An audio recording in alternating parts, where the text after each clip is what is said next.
Today we'll talk about how can you fix this problem on your Planner 5D app. So all you have to do, you just click here on settings.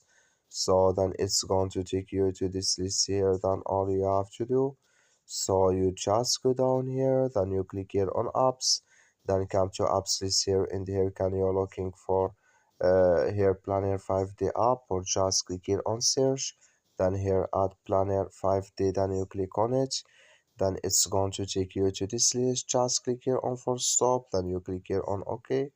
So then you go down, click here on storage, then come to storage list here. Just click here on clear cache. Then all you have to do, so you just go to your Play Store, click on it here. Then here search for Planner 5D app. It's going to show for you like this. You will find here update, click on it, and it's going to work with you. That's all you have to do. Thank you for watching. Don't forget to support us by liking, subscribe.